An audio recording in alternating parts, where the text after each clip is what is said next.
बहन मायावती, जिन्हें गुजरे जमाने की मुख्यमंत्री कहा जाए तो गलत नहीं होगा। वजह साफ है, आज बहन जी की पार्टी संक्रमण काल के दौर से गुजर रही है। बावजूद इसके साल 2027 के विधानसभा चुनाव के लिए हुंकार भर रही है। मायावती ने बीएसपी के संस्थापक कांशी राम के जन्मदिन पर आयोजित कार्यक्रम में कहा कि सत्ता की चाबी हासिल करना जरूरी है, लेकिन कैसे हासिल करेंगे, बड़ा सवाल है। इसी से जुड़ा एक और बड़ा सवाल, दलित पिछड़ों का मुखौटा होने का दावा करने वाले चंद्रशेखर रावण और बहन मायावती साथ आ रहे हैं। क्या बाबा के हिंदू एकता के तिल्स्म को ये तोड़ पाएंगे? और आखिर में कि क्या ये अखिलेश के पीडीपी का धराशायी कर देंगे?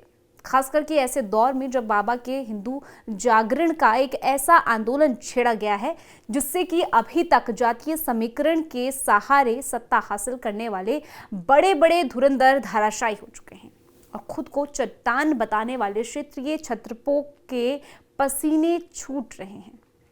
सभी सवालों का जवाब देंगे इस वीडियो में, लेकिन उससे पहले आयोन भारत को सब्सक्राइब कर लीजिए। स्वागत है आपका, मेरा नाम तान्या अधिकारी है। दरअसल इन दिनों चर्चा है कि उत्तर प्रदेश में दलित वोट बैंक पर खासा असर रखने वाले दो पार्टियां एक साथ आ गई हैं। अब ये कहा क्यों जा रहा है, इसे भी जान लीजिए।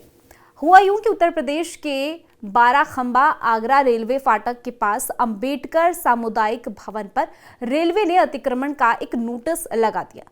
इस नोटिस में रेलवे की तरफ से 15 दिनों के भीतर इसको हटाने की बात कही गई है। बस इसी को लेकर खुद को दलितों का हिमायती बताने वाले एक्टिव हो गए। उत्तर प्रदेश के पूर्व मुख्यमंत्री और बसपा सुप्रीमो मायावती ने राज्य सरकारों और केंद्र सरकार पर ही सवाल उठा दिए और कहा कि यहां तक कह दिया कि यही सरकार का अंबेडकर प्रेम। मायावती आजकल सोशल मीडिया पर एक्टिव हैं और लगातार वो किसी न किसी मुद्दे पर ट्वीट कर देती हैं। इसी मुद्दे पर उन्होंने सोशल मीडिया एक्स पर लिखा, यूपी के आगरा में बाराखंबा रेलवे फाटक के पास दशकों से समाज हित और जन कल्याण आदि गतिविधियों से जुड़े अंबेडकर भवन को अतिक्रमण बताकर उसे हटाने की कार्रवाई से लोगों में काफी रोष और आक्रोश व्याप्त है और लोगों को ये कहना है कि क्या यही है सरकार का अंबेडकर प्रेम। मायावती ने आगे लिखा, ऐसे में केंद्र सरकार से अनुरोध है कि आगरा के साथ साथ ऐसी और भी बाबा साहेब डॉक्टर भीमराव अंबेडकर विरोधी कार्रवाइयों का तत्कालीन संज्ञान ले और जरूरी उचित कार्रवाई भी करे। उम्मीद है सरकार जरूरत सकारात्मक कार्रवाई करेगी। अब मामले को दूसरे दलित वोट बैंक वाली पार्टी भी कहां हाथ से जाने देती। नगीना के सांसद चंद्रशेखर आजाद ने तो सीधा रेल मंत्री अश्विनी वैष्णव को ही लेटर लिख दिया। उन्होंने लिखा,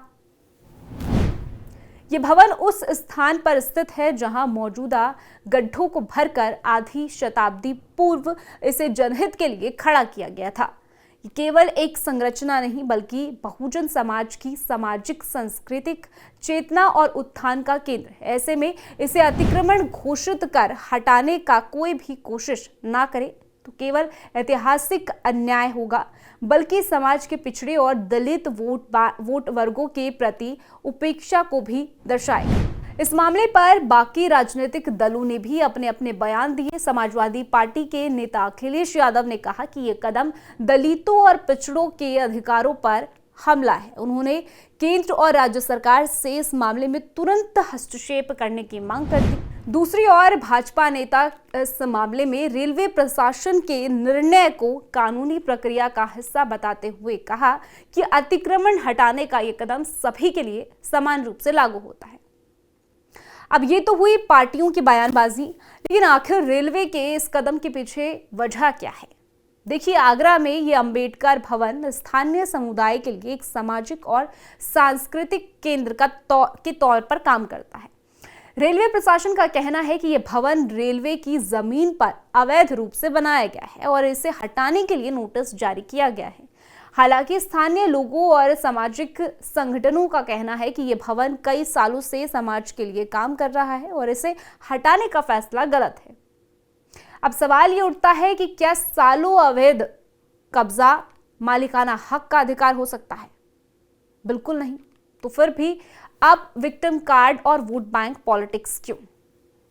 लेकिन एक बात तो है कि भले ही एक जैसी राजनीति करने वाले मायावती और चंद्रशेखर साथ आए या ना आए, एक मुद्दे पर साथ जरूर आ गए हैं। बसपा की सुप्रीमो मायावती आगरा में रेलवे की जमीन पर अतिक्रमण करने वालों का समर्थन कर रही है, जातीय कार्ड खेलकर अतिक्रमण करने वालों को विक्टिम बता रही है। आज जब रेलवे से लेकर सड़क तक को चमकाने की मुहिम चलाई जा रही है, तो ऐसे में मायावती चंद्रशेखर का विक्टिम कार्ड कितना कारगर होगा, ये तो खैर आने वाला वक्त बताएगा। लेकिन मायावती का रुख बता रहा है कि किसी भी कीमत पर अखिलेश के साथ गठबंधन नहीं करेंगे। वैसे भी उनके पुराने अनुभव रहे हैं, गेस्ट हाउस कांड की टीस अभी भी भूली नहीं है। ऐसे में मायावती यूपी में किसी को भी डैमेज करेंगी तो वो समाजवादी पार्टी होगी। मायावती कह रही है कि सत्ता की चाबी हासिल करना जरूरी है, लेकिन कैसे करेंगी ये देखने वाली बात होगी। फिलहाल इस स्टोरी में इतना ही। पूरी खबर को लेकर अपनी राय कमेंट सेक्शन में जरूर बताइएगा। बाकी देश और दुनिया की ऐसी खबरों के लिए आप जुड़े रहिए आईऑन भारत के साथ।